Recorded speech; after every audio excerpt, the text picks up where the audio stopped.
Namaste, angels. This is the weekly general reading for the period of Sunday, November 11th through Saturday, November 17th. I'm going to start out by saying that I'm doing this recording on November 9th, which is the true 11/11 this month, or one of the true 11/11s this month. The actual date 11/11 is not an 11/11, it is a 6. Just so everybody realizes. Not that sixes are bad. I love sixes. Sixes are actually my number, Mary's number, whatever. 6 equals love, Venus's number, right? Speaking of Venus, she's really busy this week. We'll get into that in a second. First, I want to mention, I'm going to talk about a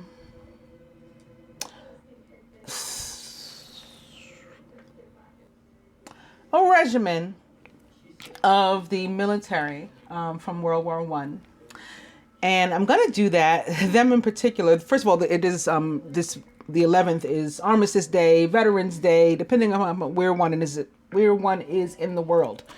And I want to talk about the 369, the Harlem 369, the Hellfighters, a little bit. The reason I want to do that is because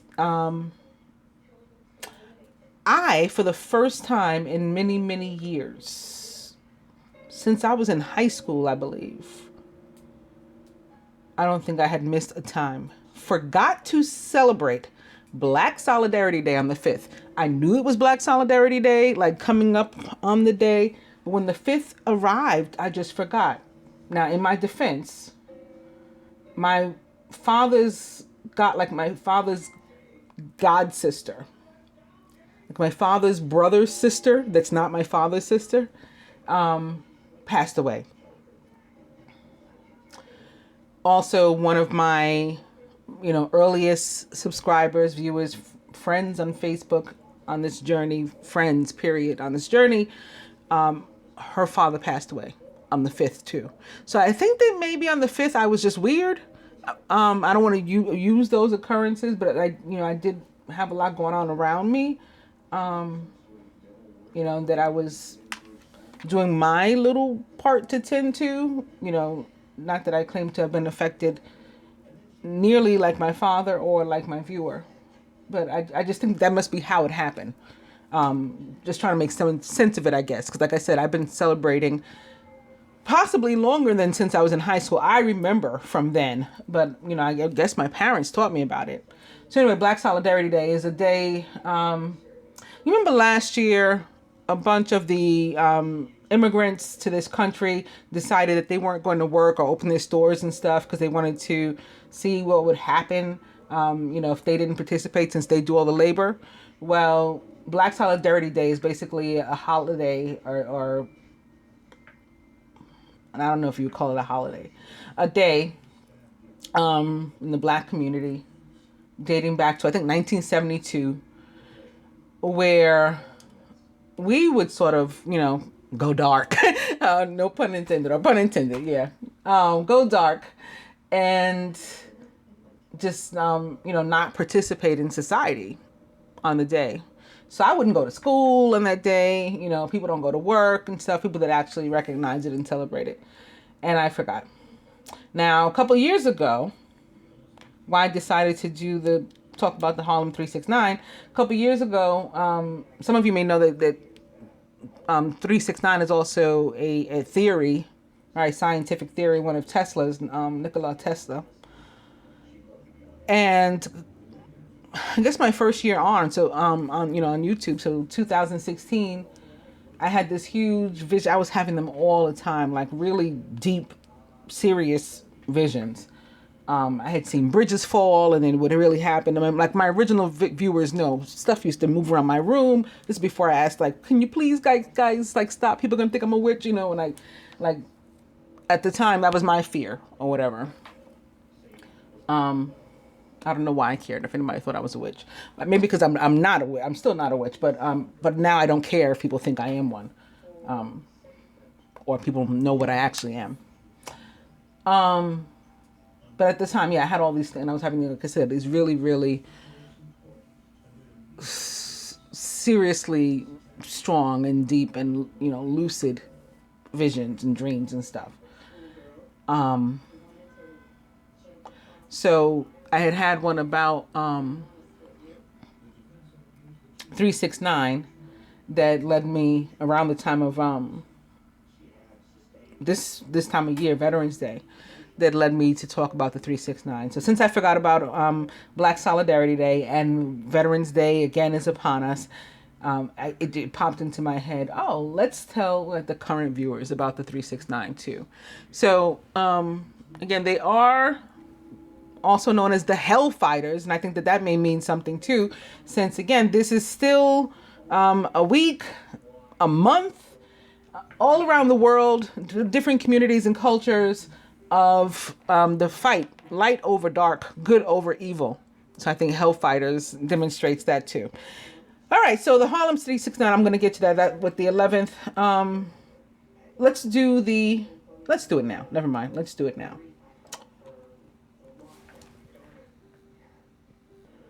It was exactly 6:06 or 6 minutes, 6 seconds in when I said that. All right, anyway, here we go. This is from wikipedia.org. 369th Infantry Regiment. The 369th Infantry Regiment, formerly known as the 15th New York National Guard Regiment, was an infantry regiment of the New York Army National Guard during World War I and World War II. I don't know if they're going to say, but I meant to mention when I was rambling before that the group is, of course, it's a black infantry. That was why I want to talk about it in lieu of Black Solidarity Day. But it's made up primarily of, I guess, what we now call African Americans and Puerto Ricans who black. Like the Schomburg is named after a Puerto Rican man, a black Puerto Rican. So anyway, the Schomburg in Harlem Museum Library. All right. So anyway, I didn't mean to stop in the middle. The regiment consisted mainly of African Americans, though it also included a number of Puerto Rican Americans. Okay, I could have just read on. I didn't know they were going to say it, and I wanted to make sure that it was understood. This went on during World War II. It was known for being the first African American regiment to serve with the American Expeditionary Forces during World War I. Before the 15th NG Regiment was formed, any African American that wanted to fight in the war had to enlist in the French or Canadian armies. The regiment was nicknamed the Black Rattlers. I think that's important too, because some of you know about my thing for and with snakes, that I like them. Anyway, I'll keep on. The nickname Men of Bronze was given to the regiment by the French, and the Hellfighters was given to them by the Germans. During World War I, the 369th spent 191 days in the front line trenches, 191 or 11, and it's kind of like today's date, 11/9, sort of transposed or mixed up. So they were in the front line more than any other American unit, it says. You know why that was. Let's put the darkies in the front so they can get, taken out. Anyway, they also suffered the most losses. Of course, I mean, that's elementary. Of any American regiment, they had 1,500 casualties. So they were the 15th regiment, and they had 1,500 casualties, both equaling 6, of course. And I just said that when I mentioned them and went to begin reading from Wikipedia, I was 6 minutes, 6 seconds in. So maybe that was all on purpose. So a little background on them, and then I'll move on from this. Also from wikipedia.org. On October 5th, 1917, which is 9/9, Emmett J. Scott, longtime secretary to Booker T. Washington, was appointed special assistant to Newton D. Baker, the Secretary of War. Scott was to serve as a confidential advisor in situations that involved the well-being of 10 million African Americans and their roles in the war. While many African Americans who served in the Great War believed racial discrimination would dissipate once they returned home, that did not happen. It still hasn't, all these years later. Anyway, racism after World War I was probably at its worst until the start of World War II. So with this white discrimination of African American soldiers, these troops were often sent to Europe, where they were used to fill in vacancies in the French armies. Unlike the British, the French held high opinions of black soldiers, which made for a more positive environment when working together. Ironically, this made American troops more passionate about fighting for the U.S. I'll pause for 1 second because they're talking about the French and how black people were received there. I also, in the past, probably in 2016, did a whole thing about like actors and stuff that I guess technically, quote unquote, passed as white or were presumed white or are believed white, whether they passed or not, like Cary Grant, for example, who did not pass. He was very clear about who he was. He made sure that the very obviously black people that worked on the set of Gone with the Wind were treated like with the highest of respect and all of that because his mama was black, you know, and he was black. But I made this whole thing about like explaining, quote unquote, niggas in Paris, the song that Kanye West and Jay-Z. Niggas in Paris is something around, is centered around the way that black people were received more positively in France. Like Josephine Baker was able to be successful there. Catwoman, Eartha Kitt, you know, I could go on and on. So anyway, back to this. This newly created patriotism by African Americans then led to the creation of the 369th Infantry Regiment. Jeez.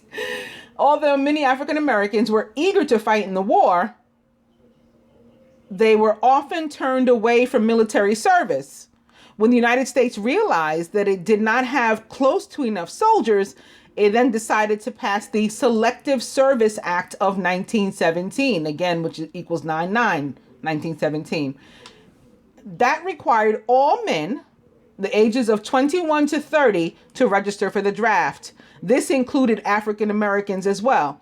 This would give African Americans the opportunity that they needed to try and change the way that they were perceived by their white compatriots, because they had been fighting in wars for years long before that. The 369th Regiment was formed from the National Guard's 15th Regiment in New York. The 15th Regiment was formed after Charles S. Whitman was elected governor of New York. He enforced the legislation that was passed due to the efforts of the 10th Cavalry in Mexico, which had passed as a law that had not manifested until June the 2nd in 1913. Once the United States entered into World War I, many African Americans believed that entering the armed forces would help them to eliminate racial discrimination throughout the United States.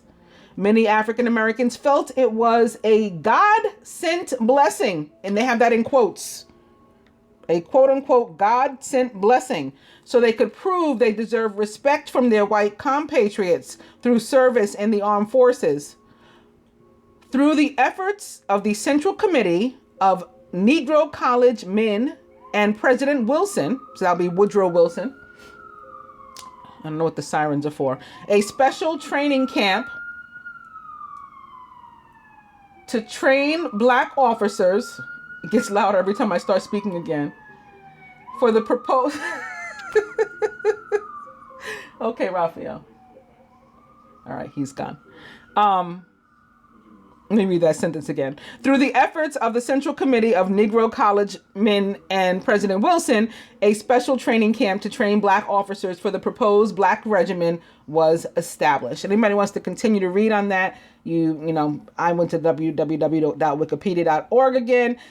There are many, many things on the Harlem 369 or the 15th Infantry or the Hellfighters, the Harlem Hellfighters. You can look them up under all of those things, or just look up the Harlem 369. All right. So let's go to Veterans Day, while we're in this mood. This is also on the 11th. I realize which is the first day for which this reading is. Veterans Day, originally known as Armistice Day, is an official United States public holiday observed annually on November 11th that honors military veterans. That is, persons who served in the United States Armed Forces.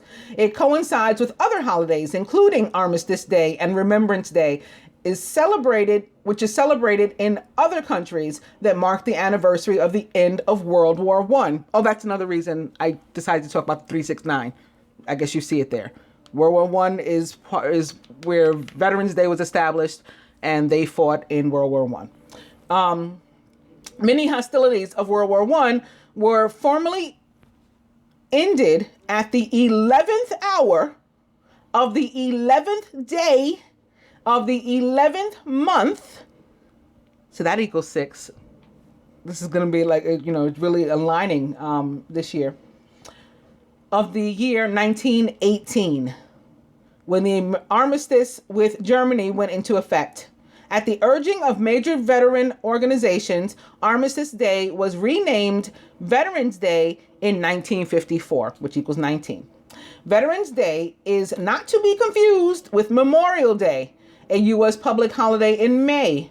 Veterans Day celebrates the service of all United States military veterans, while Memorial Day honors those who died while in military service. It is also not to be confused with Armed Forces Day, a minor U.S. remembrance that also occurs in May, which specifically honors those currently serving in the United States military. And I guess I have like a little pet peeve about that because I come from a military family. Like every man in my family has served in the military with the exception of my son, who we urged and basically didn't allow to go. But my ex-husband, my children's father, my uncles. So, I want it taken seriously and understood what all the terms mean.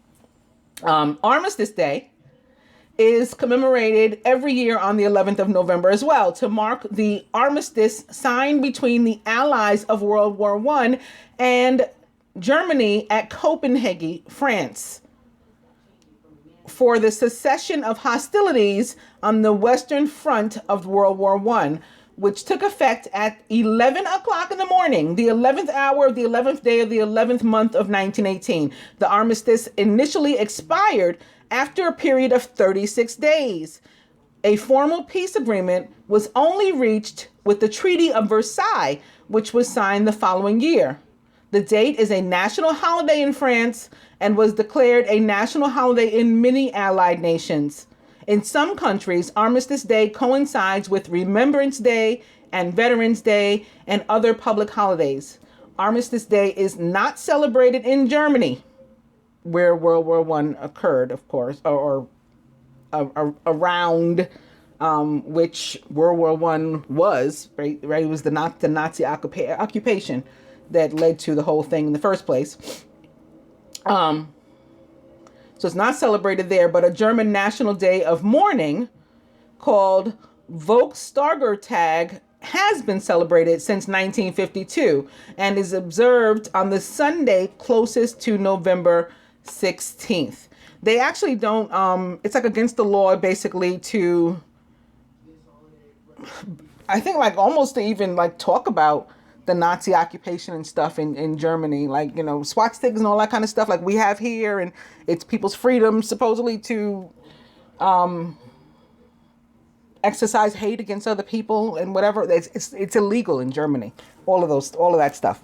All right. Anyway, moving on from that to other things that are happening this week on the rest of the days. So I just want to quickly go over where the moon is going to be this week. On November 11th, so again, the first day for which this reading is at 3:54 a.m., it enters Capricorn. So it'll be there for 2 days until November 13th at 3:45 p.m. when it enters Aquarius. And then it will be there for 3 days until November 16th at 4:41 a.m. when it enters Pisces. In addition to that, on the 15th at 5:21 p.m., we also have Mars entering Pisces. So I'll read a little bit about that. On November 16th at 5:51 a.m., Venus goes direct. You can finally make your relationship official or your divorce official, breakup, whatever you want to do. Sign some other commitment, at work or something, whatever. As of the 16th after 5:51 a.m. Venus goes direct. November 16th also at 8:33 p.m. Guess what happens? Only the worst thing ever. Mercury retrograde. Isn't that like everybody's worst nightmare? Mercury goes retrograde. So we'll talk about that too. There is nothing that I'm going to talk about in the Christian calendar, Hebrew calendar, or Islamic calendar this week, but next week, oh boy. So yeah, we'll do all that then. This week, Mars in Pisces. Let's talk about that first. So for that, I'm going to www.tarot.com. Mars in Pisces, sensitive, creative, and easygoing. Assertive Mars can seem out of place in watery Pisces, a sign of delusion, or diffusion rather. I think delusion too, right? Confusion and all that kind of stuff. Yeah, but it says diffusion. It may be more difficult to focus our initiative during this transit, especially if we aren't feeling inspired. That's Pisces influence, because this is a sign that needs to have a cause of greater purpose to be motivated to take action. The complexity of this transit lies in the fact that while Mars is in Pisces, he'll need to adjust his Martian ways to accommodate a style that Pisces is comfortable wearing. This is not an easy task when you realize that Pisces is all about faith, compassion, healing those who suffer, and unconditional love. So how does Mars put up his dukes to fight when he's wearing a pair of angel wings? In a word, gingerly. Oh, like a redhead. Team redhead. When Mars is in Pisces, while Mars moves through soft and ethereal Pisces, it doesn't necessarily mean our drive will disappear into thin air. After all, Mars is still Mars. Although we may have more of an urge to dream and to use our imagination during this transit.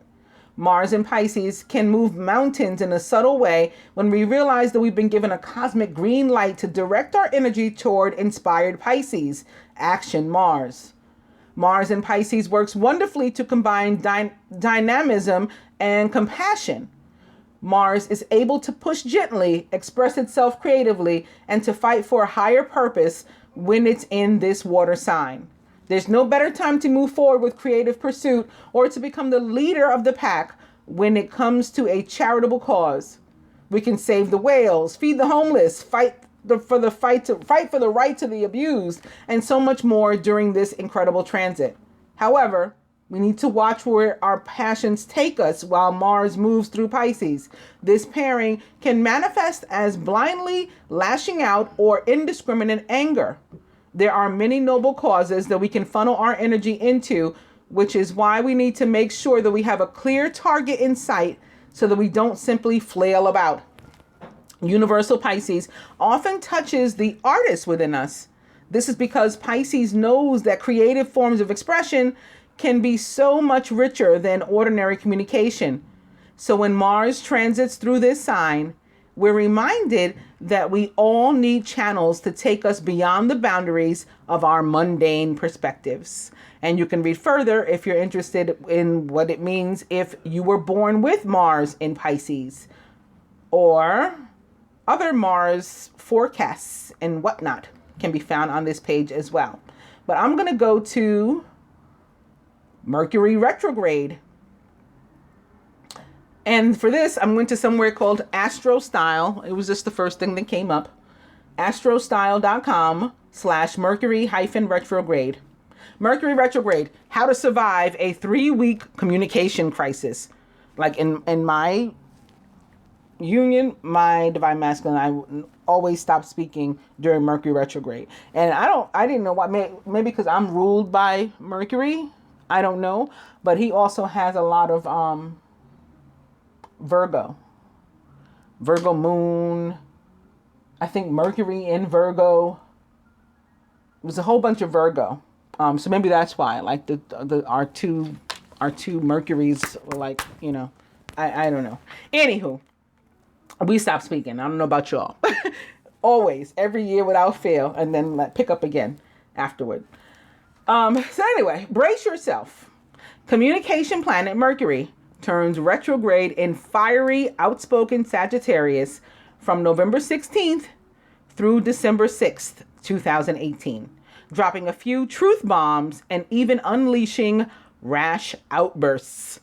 That sounds very Gemini. We're like random. Well, you guys, if you watch me and you listen to me, you know that already. I don't got to tell you that. Anyway, ever have a moment when everything seems to be going wrong? Your data disappears, people argue over nonsense, traffic is hellish, and your computer crashes as you're putting the final flourish on your PowerPoint pitch deck? Flights are delayed or canceled, or you forget your passport at home on the way from an international vacation? Plans change without warning, and your friend stands you up. There's drama, sure, but this is just beyond. Chances are you're smack in the middle of Mercury retrograde. Foot in mouth? From November 16th until December 1st, 2018, messenger planet Mercury will be traveling retrograde through fiery Sagittarius before backing into secretive Scorpio for the duration of its backspin that lasts until December 6th. The truth will inevitably come boiling to the surface during this phase as mysteries are revealed and skeletons are forced out of the closet. We may also be asked to review situations that happened a year ago. Like, so what were you doing between December 3rd and 22nd of 2017? That's what they have in parentheses here, that date. So they want you to look at that when Mercury was last in retrograde in Sagittarius. The silver lining: if similar quote-unquote code errors and misrepresentations crop up, we'll be better prepared to greet them proactively than we were in 2017. Mental Mercury also rules the transfer of all information, and during this signal jamming cycle, it's wise to password protect all sensitive data and to back it up to the cloud. Since Mercury retrograde can disrupt technology, take special precautions with your digital data. Back up all your important files and photos to the cloud. Mercury rules contracts, so think before you ink any deals. Either wrap up important negotiations before the cycle starts or wait to sign documents until after Mercury goes direct. So you got that little tiny window of a few hours between Venus going direct and Mercury going retrograde, or you got to wait till December 6th, basically, is what it sounds like. Pro tip: to play it extra safe during Mercury's backspin, keep beverages far away from your computer. This is a time when you could knock over a cup of coffee onto your keyboard or laptop. These are mistakes that can be avoided with a little extra caution until Mercury stations direct in early December. So, what is Mercury retrograde really? 3 or 4 times a year, Mercury passes the Earth in its orbit. As it rounds the bend, Mercury slows down and appears to stop or station and spin backwards, retrograde. Of course, it really isn't moving backward, but much like our trains, 2 trains or cars passing each other, this creates the optical illusion that one, Mercury in this case, is going backward. In astrology, Mercury rules communication, travel, and technology, so all of these areas can go haywire for about 3 weeks. To top it off, Mercury retrograde also has what's called a shadow period, which we explain in this post. So you may feel the retro shade a couple weeks before and after it actually happens. It goes on, precautions to protect yourself from Mercury's mayhem and Mercury retrograde do's and don'ts. If anybody's interested in that, I'm not going to read them, but they're there for you. I'm going to Venus Direct from Astro Style. Oh, I hadn't realized it was the same website that I clicked on twice. 2 of their links. Venus Direct. Don't rock the love boat. Don't rock the love boat. At least not for the next few days. On Friday, January 31st, Venus made a U-turn from retrograde to direct motion. Oh, this is going all the way back to when she went retrograde in the first place. It doesn't begin about her being direct. Where's the direct part?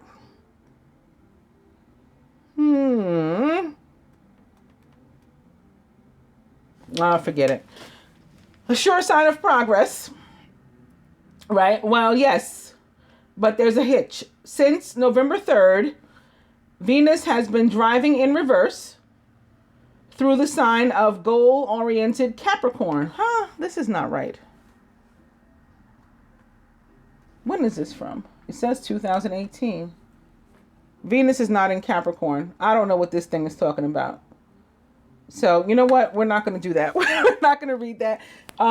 Just know that Venus went or is going direct this week. I don't know what the hell this person was on when they wrote this. Maybe Mercury retrograde shadow had gotten them already. But this makes no sense, what they wrote here. So, on that note, let's go to the dice.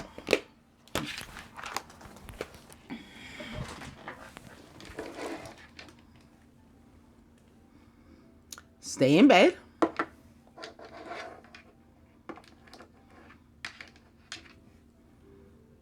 Email. I hear piano playing. My house is otherwise super quiet and I don't own a piano. Anyway, buy shoes.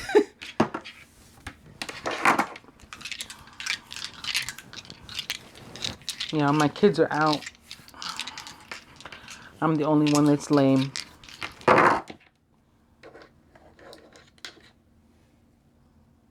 Spirit says, try again.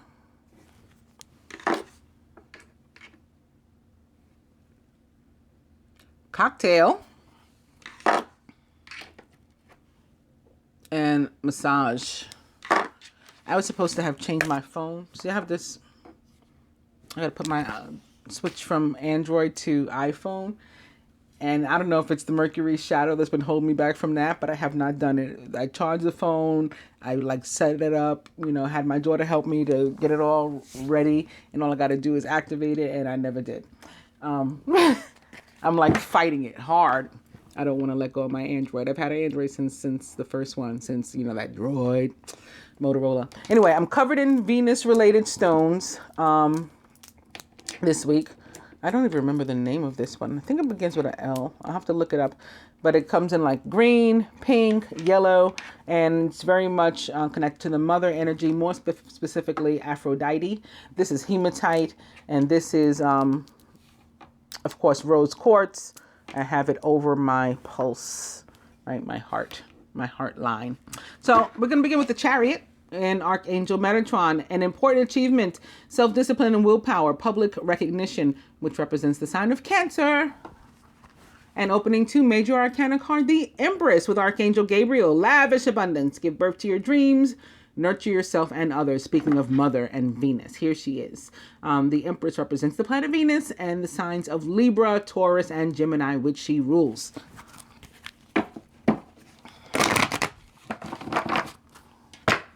Chariot. Open to the 5 of Earth. Fears surrounding money. The wisdom to accept help from others. Uncertain self-employment. So someone may be getting a fresh start, having just been on the Empress, and then opening to the 5 of Earth. Somebody may be getting a fresh start, but they're nervous. They're afraid, to move forward. Maybe to start their own business or something. But the Chariot again says that we need to move. Page of Water sticking up here wants to be seen. This definitely represents the sign of Pisces for me. Intuitive, sensitive, artistic, and friendly.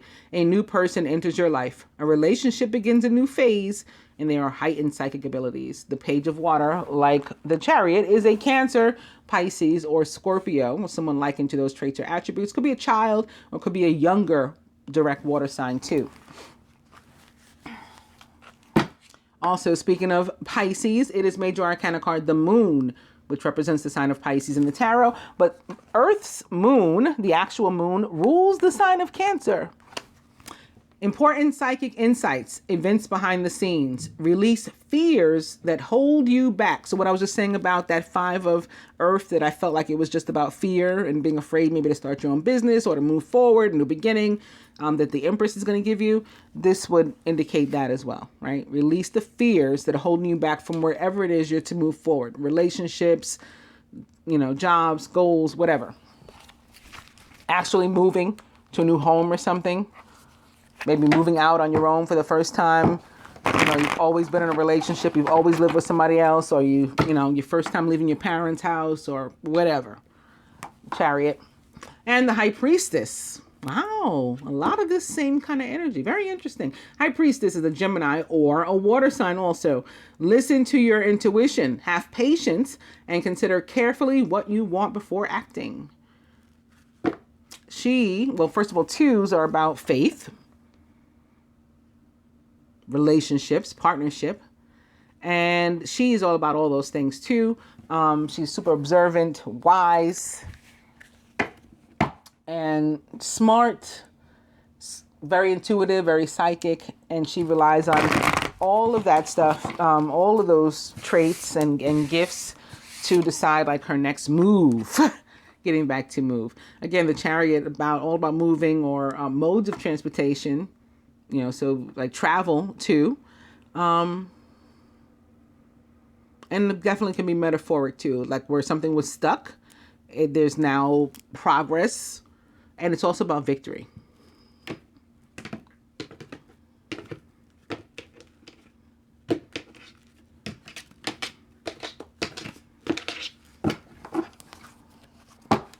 And it's the Three of Earth, the power of creativity, recognition for very high quality work. Be a team player. Three of Earth, all about abundance.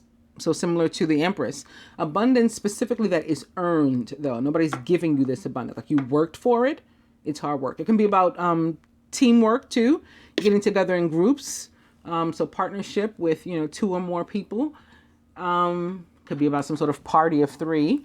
Not necessarily a love triangle, but that's possible. This is the general. It could be, you know, something innocent, too. And I think that's it. 3s in general about abundance, creativity, the creator, represented by 3 also.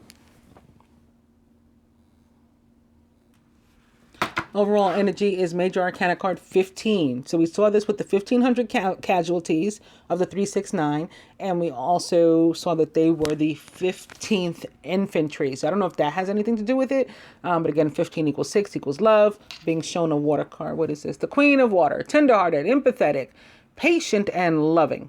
Relationships develop to a new level. Trust your intuition. Care for yourself and others. The Queen of Water in the tarot is a Scorpio, but of course she can also be a Cancer or a Pisces or someone likened to those traits or attributes. Not sure why she wanted to be seen exactly at that moment. Maybe because the nodes did move this week, the week that I'm doing the reading, like this week where the 9th is falling. The nodes changed from Leo and Aquarius to Cancer and Capricorn. Maybe that's why. We'll see if anything else comes up. But of course, ego is the devil in this deck, or in the traditional tarot. It's the devil. A false sense of entrapment. Being overly focused on material things, negative or fear-based thoughts. So here's that fear again. And this could be connected to the 5 of Pentacles that we saw, or the moon that we saw. They told us to let go of the fear. What else told us to let go of the fear? The High Priestess. The Empress sort of says that. It doesn't say it like plainly, but it's telling you like there's a new beginning and you should be excited about it. So that's kind of like the same thing too.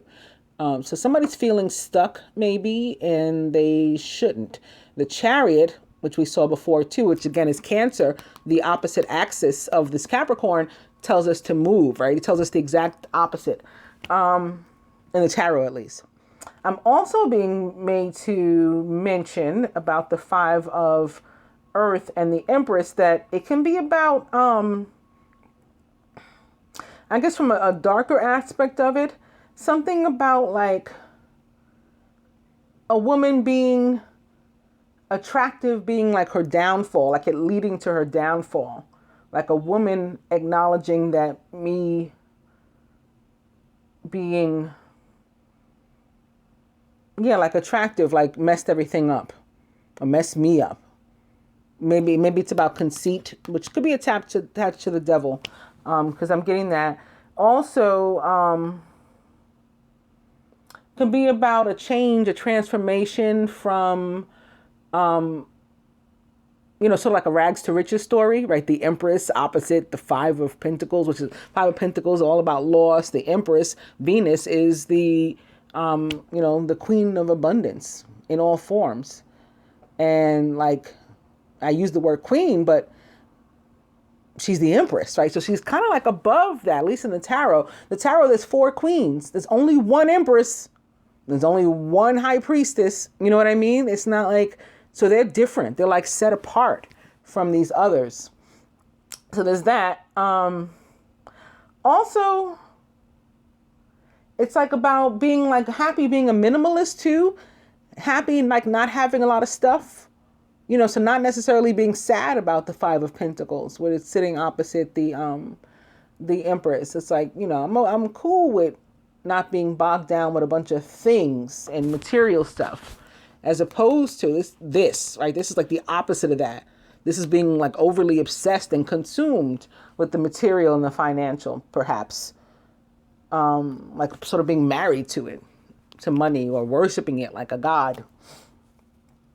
Could also be about, just like a man being, kind of like driven, nuts, like really, super passionate about a woman, and maybe not feeling like he's up to snuff, as they say, up to par. He's beneath her. And then it can also be a man trying to like imagine his life without the woman he loves, and he can't do it. I don't know where all that came from and why I was made to spend so much time on the Five of Earth and the Empress, but that just happened, and now I'm going to lay the cards for the spread. That was kind of weird, right?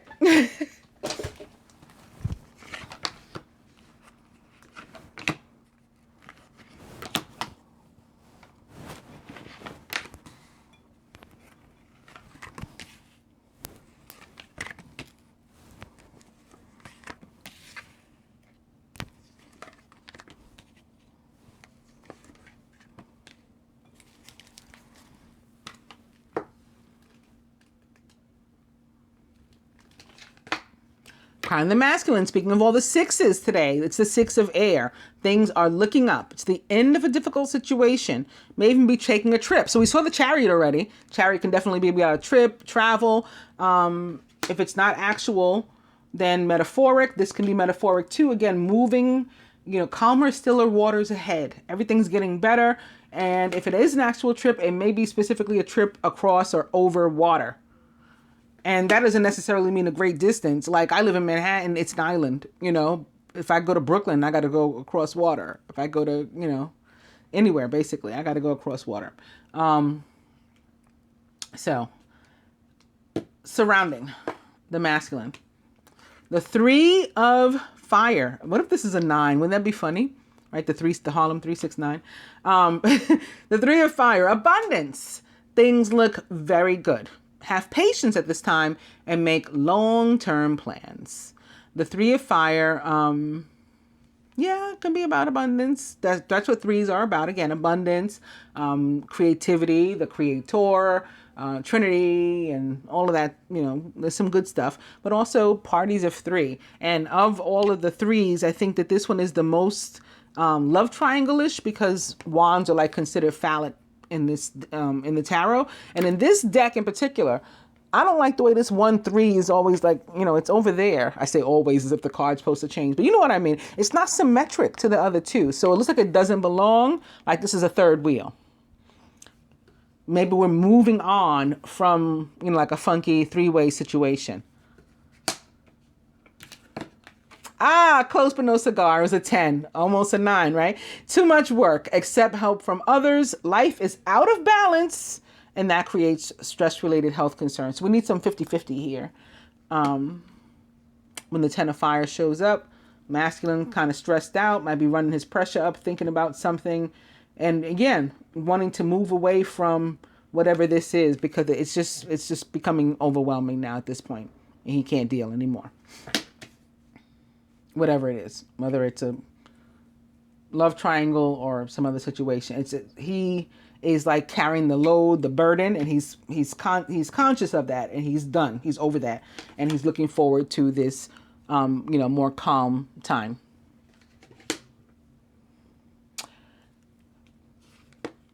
Here's the 9.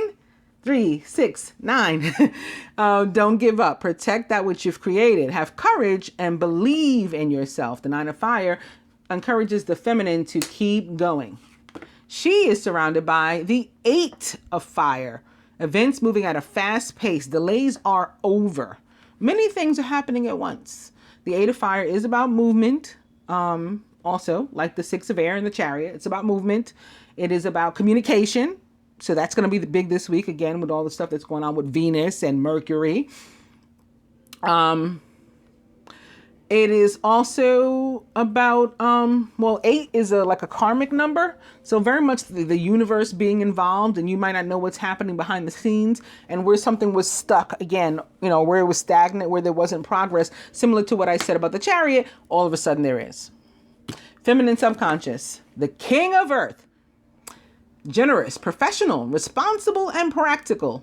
A successful time. Confidently accept opportunities you're offered. Feminine, you have the Midas touch. The king of earth, like our overall energy, is perhaps a Capricorn. Could be a Virgo or a Taurus as well. Virgo, ruled by Mercury, along with Gemini. Crowning. It is the Emperor. Here comes the Mars. I was like, wow, there's a lot of Mars already with all this fire that's showing up in the cards. Here's the Mars. Organization and logic, structure and discipline, leadership. The Emperor represents the planet Mars, ruler of Aries and Scorpio. I just thought about Chiron. Chiron had been in Aries and had moved in the late September, I think it was the 27th, into Pisces. It is there in Pisces. Neptune is also in Pisces. Both of them are retrograde into Pisces. This should be very interesting. Yeah. This could be God, right? The universe, Father, making moves for us or doing some things behind the scenes, guiding us to keep going, telling us to get our whole life, getting back in control. You can do this. You can still keep up the fight. You're daddy's little warrior princess. This can also be somebody's boss or something, like at work. And maybe that's from where this potential finances or something or career opportunity is coming. There's movement there. This can be representative of the divine masculine. And finally, there's movement on his side. And he's, moving away from something that's been holding him back. At the root, the Knight of Air, intelligent, decisive, idealistic, and tireless. Events that occur with great speed. Take time to carefully review your options so you can come up with creative solutions. The Knight of Air is a Gemini, Libra, Aquarius, or someone likened to those traits or attributes, or someone needing to make a decision, or someone awaiting a decision. The Emperor could also be some sort of authority from where or whom we're awaiting the decision, with this being the crowning and this being the root. Maybe having to do with money or the material. Maybe, not necessarily. Or maybe having to do with being like restricted, connected to Capricorn or Saturn. At the heart of the matter, the Queen of Air. Independent, experienced, realistic, and witty. Objective decision-making, clearing away all that no longer serves you and seeing the humor in the situation. The Queen of Air is a Gemini, Libra, or Aquarius, just like the Knight, and is Venus or Mercury, perhaps. Could be either. This can also be representative of, for some people watching this reading is a love reading, or it's love and relationship related, because we have a couple here with quite possibly, one older than the other, you know, an older female, slightly older female to the male. Going to further clarify these with my animal tarot, beginning with the 9 of Summer. Now's the time when your dreams come true. Don't worry about how this will happen. Just give gratitude to God for all that you have and all that's still to come. This is a big resounding yes from the minor arcana. This is dreams coming true, prayers being answered, wishes being granted. Very Neptunian, very Pisces. Up to the wheel, which represents the planet Jupiter. Maybe more of this red is about Jupiter also. Expect a sudden positive change in your life. You can expect to move forward and to make great progress. So like this, the 8 of Fire that I said was all of a sudden. Something else. Oh, the Knight of Air is sudden. Wouldn't necessarily be attached to Jupiter though, the Knight of Air. But the 8 of Fire. Something else that we saw though that I said this is like it was stagnant before, but now all of a sudden it's moving.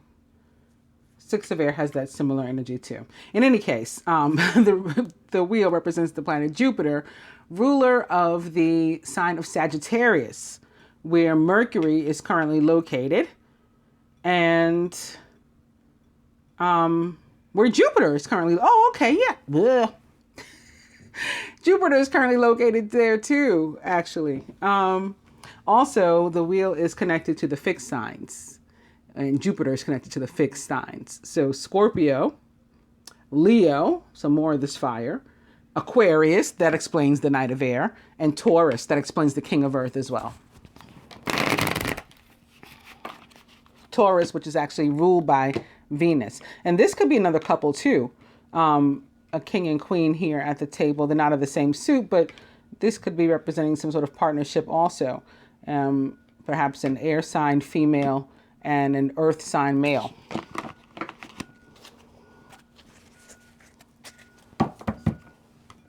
The wheel. Whoop. Who was that? Look like a court card, right? Oh no, it's the 6 of Autumn. So it's another 6. And it was with another Chariot. Again, represents the sign of Cancer. You can successfully balance various or opposing energies at once through determination and focus. You've earned the rewards and recognition that you're receiving. So this is sort of like that 3 of Earth. Remember I said the 3 of Earth is about recognition that's earned. Well, yeah, abundance that's earned. Also, the Ace of Spring. A wonderful new opportunity presents itself. It may have come as a surprise, but you'll still want to leap into action. So we talked about this too, like jumping at an opportunity, not wasting time because it's sudden. Leap into action and passionately pursue every possibility. So this too, Jupiter causing us to, where nothing was happening before, all of a sudden something is happening. All right, I guess this fell from here. And this fell from the top here. Maybe. I don't know. The 6 of Autumn, your success and prosperity have allowed you to pay off debts, acquire wise loans, or to receive a grant or scholarship. In return for heaven's blessings, be sure to share the wealth with others through donations of time or money to reputable charities. The 6 of Autumn for relationships applies for me too. It's about the ability to both give and receive equally, right? That's what 6s are about, period. Equity, fairness, justice, love. So it's unconditional love. Being able to unconditionally give and receive.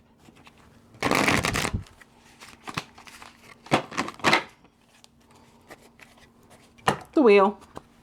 Ugh. The 5 of Winter. This is drama, foolishness, bullshit. Your current path isn't leading you toward the happiest possible outcome, so why not change it? Always maintain integrity and compassion, but be alert to the hidden agendas of others. This can also be Mercury, right? You know, causing us to have some sort of communication problems. We talked about that. But the Queen of Air, at the same time, is who is able to cut these things off. You know, if it's something that's leading us down the wrong path or isn't conducive to our success, the Queen of Air is, you know, like no other, who is able to just say, you know what, I'm done with this.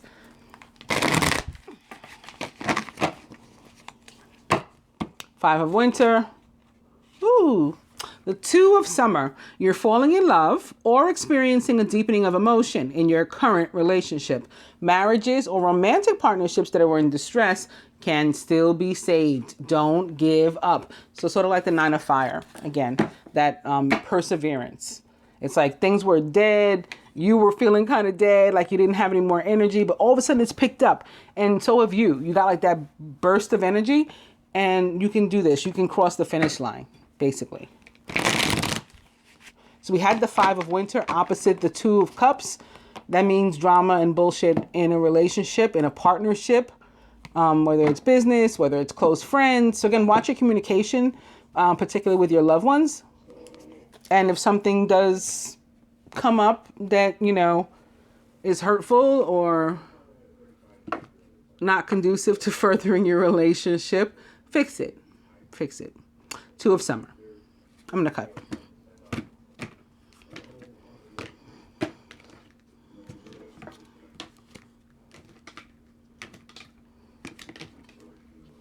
I also feel that, I was going to say because of Venus, because of the Queen of Air, and here she is again, because of the Queen of Air, I know Mercury retrograde is starting, but I still feel that also that because of Venus is going direct, especially with all the sixes that I keep seeing, that some people who were having drama before and conflict before can now fix it a little bit easier, despite Mercury, or maybe quickly before Mercury takes over.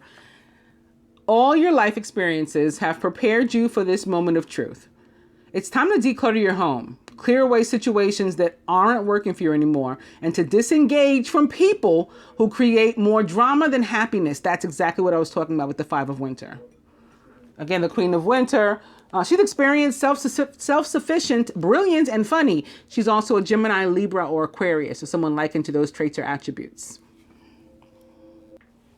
Overall energy is balance, which is temperance in the traditional tarot. The water bearer is represented by the Temperance card, the sign of Aquarius. So an air sign, a communication sign. Uranus, their ruler, is retrograde. We talked about where. Had been in Taurus. It is now in Aries. Aries, yes, more of this fire again. That's where Uranus is. Mars, Aries ruler, had been in Aquarius, but this week, as we just learned, moves from Aquarius to Pisces. By merging various points of view, it means coming together, right? Common ground. 50-50, sharing the load, sharing a burden perhaps, compromise, unconditional love, give and take, coming together that way. You can generate an extraordinary new idea, right, by working together with somebody else. Compromise with others and collaborate to discover a better solution, right, to fix something. Again, temperance or balance is the Temperance card in the traditional tarot, does represent the sign of Aquarius. Overall energy.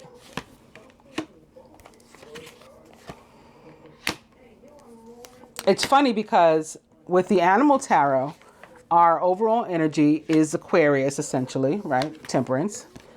And with the angel tarot, our overall energy is Capricorn, or the devil. The south node last week was in Aquarius. This week, it has moved to Capricorn, where it will remain till the year 2020, May of 2020. So that could be another reason why the two of them have shown up together.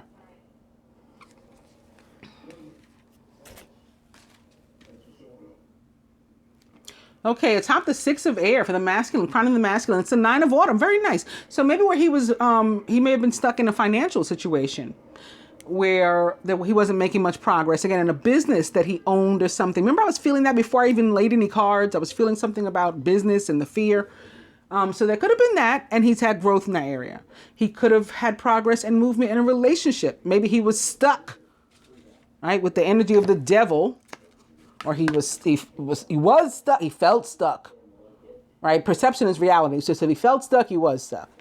Felt stuck in a relationship, but there was finally movement. He got unstuck. I posted this week on my Facebook this meme about unfucking yourself. Like, basically you taking action to undo bullshit that had, been done to you or occurred or that you had done to yourself, a funky position where you were, you get yourself out of it. So same thing like that. Maybe he was in a toxic relationship and now he's single, right? He's the 9 of Autumn and he's just getting to know himself, spending more time with himself, enjoying himself. Your success has brought you financial security and the reward of much deserved time off to enjoy your own company. You may suddenly have a brilliant new idea for a business or self-employment opportunity that will be very successful.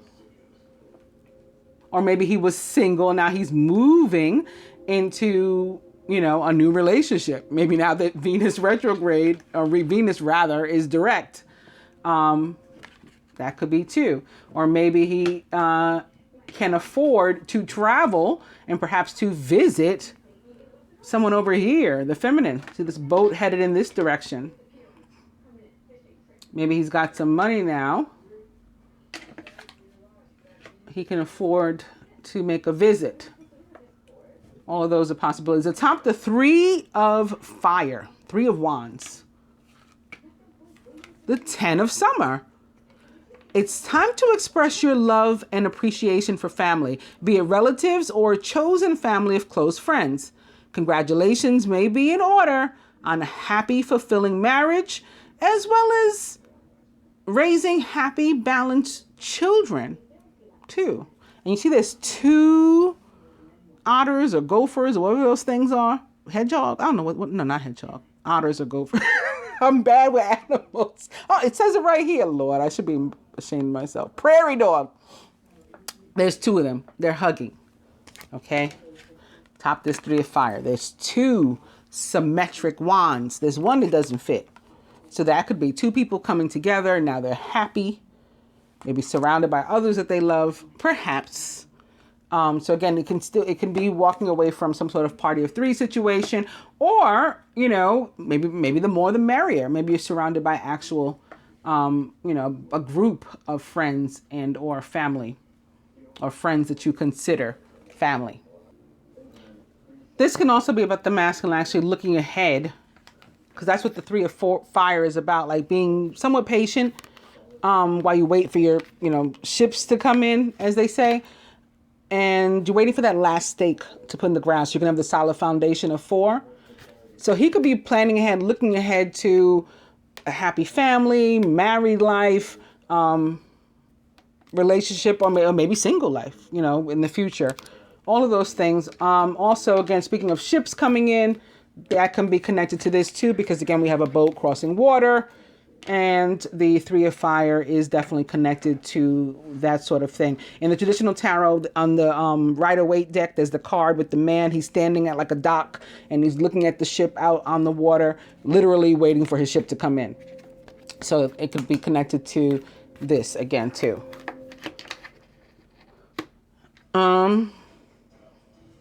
Top the 10 of Fire. Speaking of vacation, it's the 4 of Winter. Thoroughly think things through before making a decision.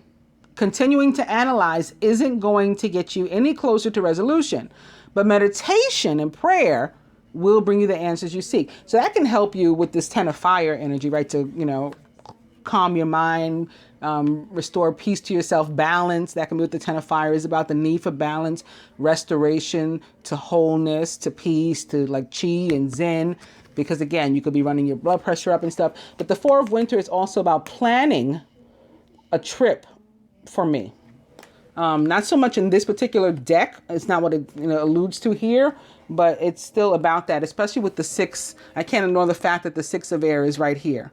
So planning a trip could be on the masculine's mind too.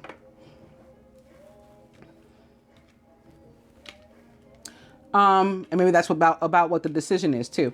Atop the 9 of Fire and the energy of perseverance, the High Priestess.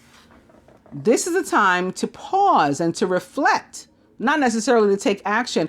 Trust in your spiritual gifts, as nothing is hidden from your divine sight and your intuition. Again, the high priestess is a Gemini or a water sign, and where she is able to keep going and keep pushing, she's not necessarily going to. Like, her action in this cause, whatever the situation is, could be to not act at all. Right? Inaction is in effect action. And she knows like when to move, when to not, you know. So that's what she's going to use, her intellect again. Her intellect, her intuition, her wisdom, her gut feeling, sync, signs, all that stuff. She's going to employ it all to decide, like, you know, when and how to move. Atop the 8 of fire, is the 8 of winter. It's so easy to convince yourself that you're trapped when you really aren't. Trust that God will lift you to new heights and give you a greater self-confidence if you affirm your freedom. This could definitely be some Mercury in Sagittarius retrograde stuff. Because again, this can be about communication and movement. And then this is stifled and like funky energy, fear, negative energy, maybe conflict. Feeling stuck, like you're unable to talk, unable to communicate, right? Failure to communicate. Could be delays. Mercury retrograde causes delays too. So whereas the 8 of fire is about movement, something is still going to move. And when it does, it may still be sudden and unexpected. Or it may still be moving behind the scenes, but you might not get to see the tangible result until a later time. Maybe when Mercury goes direct again in 3 weeks. I don't know. But I do sense that it might be connected to delay or failure to communicate. Atop the King of Earth, the 4 of summer. Your responsibilities may distract you from noticing all the gifts that God is presenting to you. Be open to investigating opportunities that come your way. Now, the King of Earth gets opportunity upon opportunity upon opportunity, sometimes without even trying.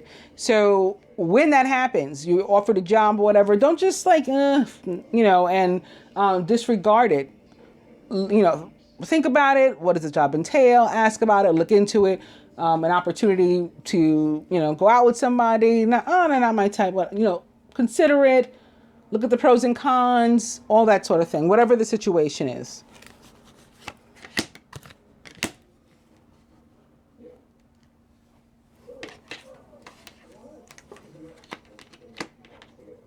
Atop the Emperor. Aw, how appropriate is that? This is exactly who the Emperor is. The King of Spring. Inspiring, dramatic, ambitious, and wise. Now's your moment to step up to a leadership role. Don't back away from the spotlight, as your plans will be successful as long as you stay focused upon the big picture. The King of Spring is a Leo, Sagittarius, Aries, and the quintessential divine masculine of the tarot. Again, like I said, the Emperor could definitely be representing him too, or his energy. Like, it's the very father, boss, masculine. Mars is their ruler, right? As a male. Men are from Mars, women are from Venus. And it's about leadership, organization, you being in control of your own destiny, your own life, making decisions on your own, whether you are the feminine or the masculine here. Looking at these all together, I'm also getting I got myself into this mess, I can get myself out of it, or like nothing's impossible for me to tackle and do, especially with the 9 of fire or wands sitting here atop that too, and the High Priestess, right? So you've got all this power. You're strong. You're the 9 of Wands. You have the ability to persevere. You still got some oomph left in you. And you're the High Priestess. So you're smart. You are intuitive, right? So you're super psychic. You are wise. You are, the only one like you. Again, there's only one High Priestess in the deck. And then here it's like with the king of earth, maybe there's something, some sort of opportunity or job or something that the feminine is like, I can't do that, or that's not going to come my way, or those things never happened to me. Like feeling incapable and then sort of talking herself out of it. Like, wait a minute, on second thought, I can sort of tackle anything. Again, I am the high priestess. So I think that's how they work together. A situation that the feminine finds herself in that she realizes she can get herself out of, or that that if she is feeling stuck, that it is only a perception, that she's only limited by herself, right? She is all who can stand in her way, and nothing and no one else can. Atop, what was here? The Knight of Air. How could I forget? The Two of Summer. So something sudden happens. Something very, very sudden happens. Very, very quickly, Two of Summer energy comes. And it may be, you're becoming that changed person. Okay, the Knight of Air can be, like, I've learned my lesson. The Knight of Air with the Two of Cups, rather. I learned my lesson. I'm not doing that anymore. I'm staying away from affairs, like party of three, not gonna mess up my family, whatever that means. I mean, that can be like, my union with the divine feminine, whatever. I've learned my lesson. Or, some sort of addiction that we had. I cut that out. I learned my lesson. I'm not gonna do that anymore. Or whatever this is. Like I've overcome that situation. So it can definitely be that they could be connected. Also, the Knight of Air again can be about a decision that has to be made. It's sitting here next to the Four of Winter, which I also mentioned can be about a decision. Could be the masculine's decision whether or not to unload something, a burden, lay it down. He's had enough. Again, like I just said, with the Two of Cups, I've learned my lesson. I'm not doing that anymore. Whatever that represents for him. He could also be awaiting this decision from some sort of authority represented by the Emperor and or King of Spring. And it could be something that we're going to be done with. Like we learned the lesson, we're moving on. Maybe somebody was in some sort of recovery or something and they are better. All of that can be represented by a number of these. And our overall energy too of the Devil can be about addiction and things, as can Temperance, our other overall energy, be about healing energy from the universe and help, right? The universe helping us to be restored to wholeness. At the heart of the matter, atop the Queen of Air.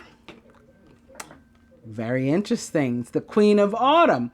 Thoughtful, caring, creative, and ingenious. You will be given advice that's both practical and creative, and it should be followed precisely.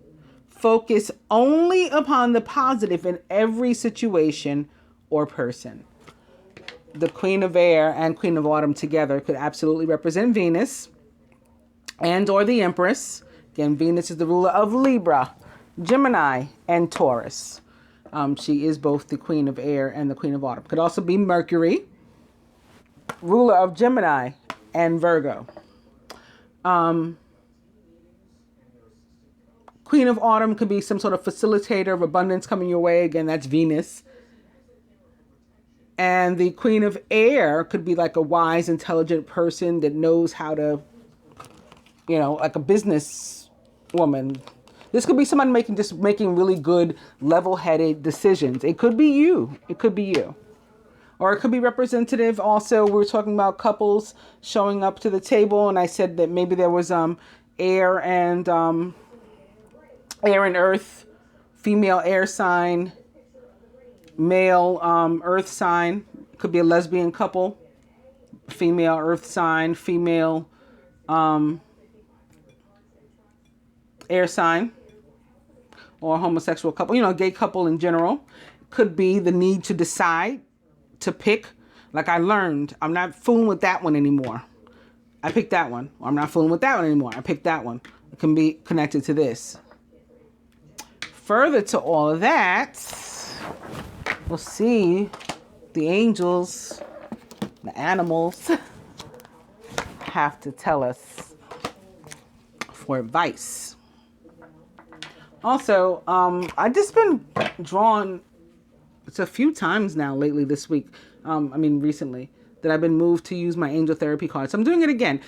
Shield yourself. This message came up in my Scorpio new moon reading as well, by the way. If you haven't seen that, you might want to check it out. Protect yourself from harsh, fear-based energies. And the devil, of course, and the Five of Earth, Five of Pentacles. You do this by envisioning a cocoon of healing light surrounding you instead. An opening to cancel, clear, delete.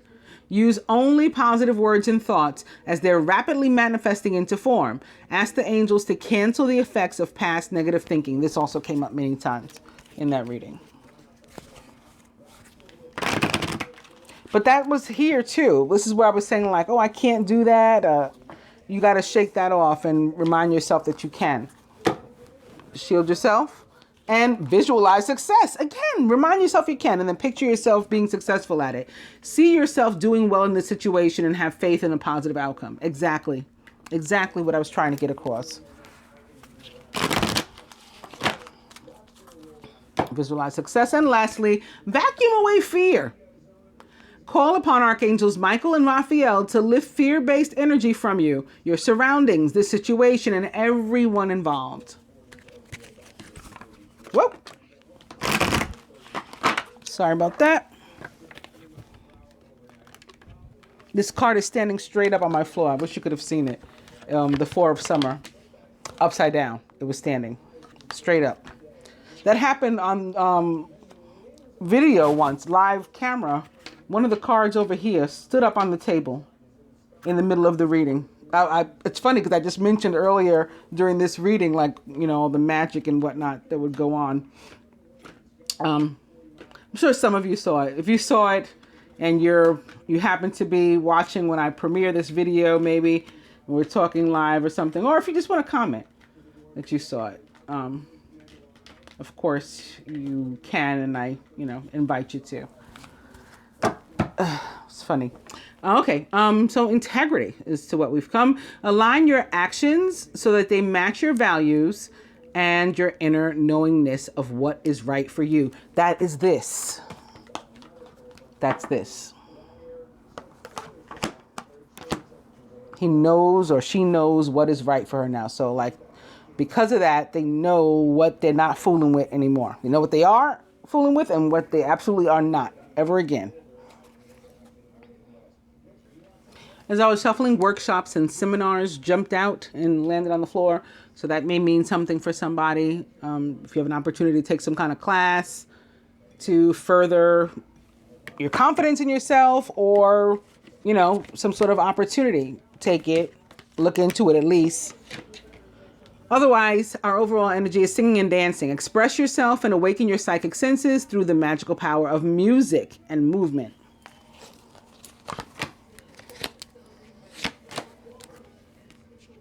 And lastly, my abundance oracle. Speaking of Venus, right? The planet and goddess of abundance. Beginning with no more complaining. Complaints are affirmations of victimhood, which are never true spiritually. Take back your God-given power by affirming that you have an abundance of choices and freedom. With your increased confidence and assertiveness, watch these positive affirmations blossom into reality. And I think that that's another thing that the King of Spring and the Emperor are saying together, especially sitting here next to the Nine of Fire. They're saying, like, I have the confidence, I have the strength, I have the ability, I have the power to handle my business, whatever it is. And to, be free. I can break free of whatever this is. Nothing can restrict me. I'm the Emperor. I'm the King of Spring. I'm the Nine of Spring. And even that beats out this. So that's that. And opening to donations, tithing, and charitable work. Give joyfully to the organizations and the people who spiritually support and inspire you. And know that your generosity will be returned to you many-fold in miraculous ways. The time, supplies, money, or other resources that you donate will ensure that your positive energy multiplies.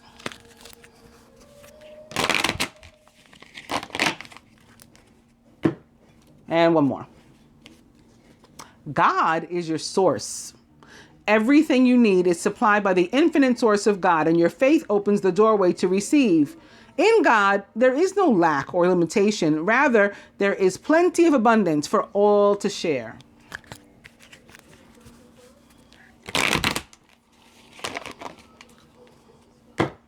Donations, tithing. Recommended this week. That may be one of the opportunities that we're guided to take too. If you have an opportunity to donate, to tithe, and, towards something in which you believe. I'm not saying go down to the local church, even though you haven't, picked up a Bible in 50 years because you don't believe in it. I don't mean that. Something in or someone in which you believe, you have an opportunity to donate to that or to support that. Do.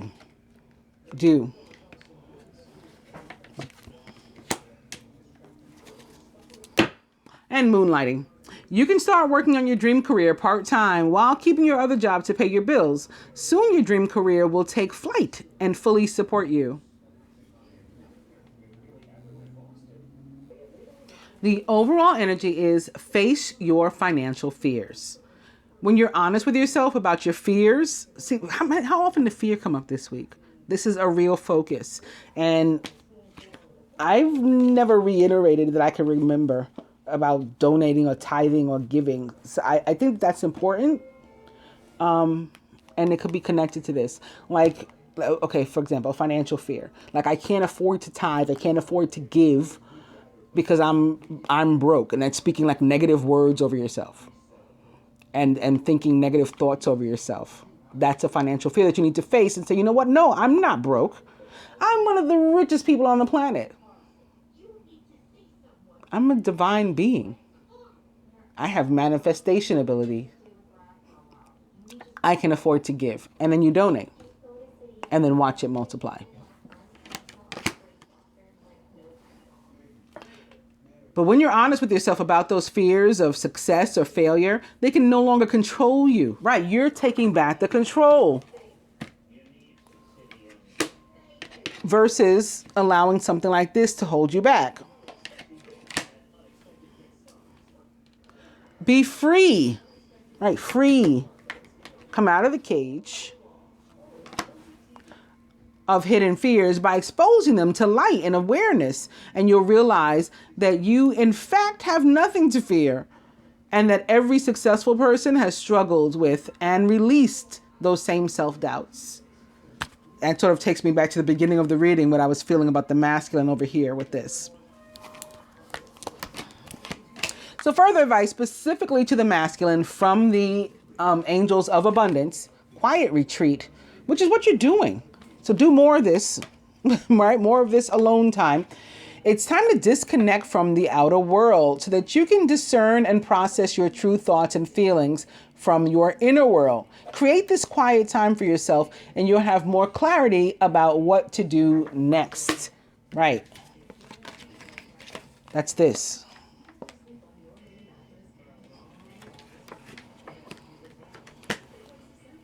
For the feminine, declutter, which is the same thing the Queen of Air told us to do. She said it was time to declutter. You'll feel better and more focused if you'll take the time to clear away clutter from your living and workspace.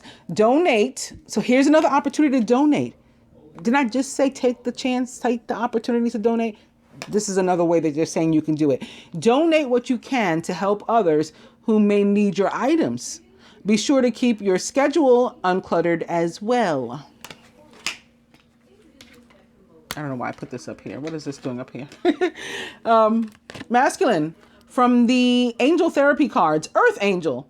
You are a light worker who has come to Earth to teach about love. But I think it's more so connected to Earth energy. I think they're giving me a little play on words here today. And it is sort of like, again, your need to maybe spend some time with Mother Nature while you're doing your alone time and or quiet retreat. Earth Angel, like you need to be out there with the earth. That was there. From the angel therapy cards to the feminine, boom, twin flame. The answer to your question, and probably what has you all tied up in a knot here, especially with these two eights, right? Again, eights are very karmic. So like if we're each represented by one. Answer to your question involves a spiritually based romantic relationship. And that's why you're all sorts of confused. From the Angel Tarot to the masculine, Major Arcana card 13, release or death, which represents the sign of Scorpio. It's the end of a phase or situation. You are indeed putting the wands down, or they need to be put down. It's the end of the time when you're meant to carry them. It's time to move on. Right? Here's the boat. Moving forward. Here's you. By yourself, happy, content. It's time to do that. Move on from whatever was, again, restricting you, holding you back. It's old energy. It's toxic. Whatever. Addiction. All that stuff. Feminine for us, the Four of Earth. Being too frivolous or too cautious with money. We talked about this. Donate. Get out there and donate. You know, share, help, assist, work for free, volunteer, all that stuff, wherever you're able to, you know. For the masculine, the Seven of Winter from the Animal Tarot. Caution will help you to avoid the loss of valuables, including non-material resources, such as your peace of mind. This is very important for you this week, masculine. Again, the retreat, the getting away, the releasing of old stuff, old relationships, old energy, maybe releasing old energy from a relationship and then putting new energy into that same relationship. Like you don't have to necessarily, you know, break up with a person, but some of those relationships, the way they were going on, the energy is stale and it's toxic and it needs to be gone. You know, all those things, whatever is damaging or risking, putting in jeopardy your peace of mind, you need to Queen of Air it. It may be an earth sign or vice versa, right? Well, yeah, I think more likely would be an earth sign. And the Queen of Air is saying get rid of it. Be aware of the results of your actions, as well as what others might be doing behind your back. And remember, as far as results of your actions, inaction is in effect action. So be aware of the result of that too, of like not doing anything where something is required to be done. And lastly, for the feminine, the Magician. After all that talk, I did ask you about manifestation. Okay, here is the final confirmation of our need to focus on this week. Manifestation and donation, charity, giving. And that's going to be part of the manifestation. Think the widow. And you know what? I read that story this week, earlier in the week. Maybe it came up in my Facebook memories. The story of the widow that, you know, gave her last. And Jesus said to, you know, the others that she had given more than anybody because she was, of all of them, she was the one who couldn't necessarily afford it. But because she had given, now boom, here goes your blessing. Like he hooked her up. So that can happen for you as well. And here's another 8. So I think that's the reconfirmation of what I was saying about this too.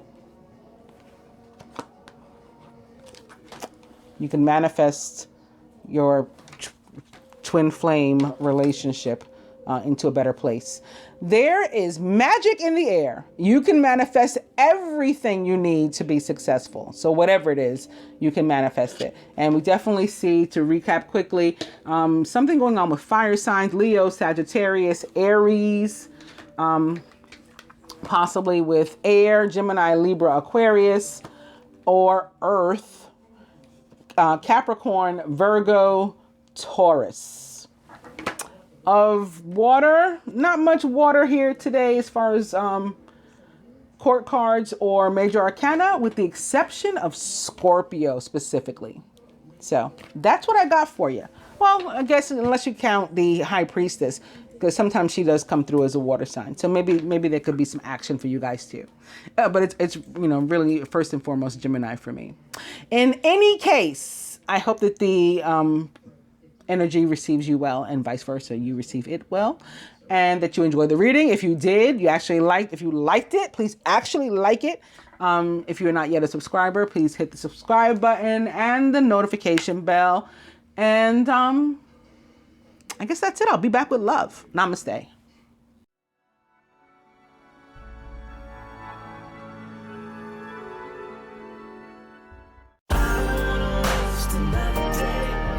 It's so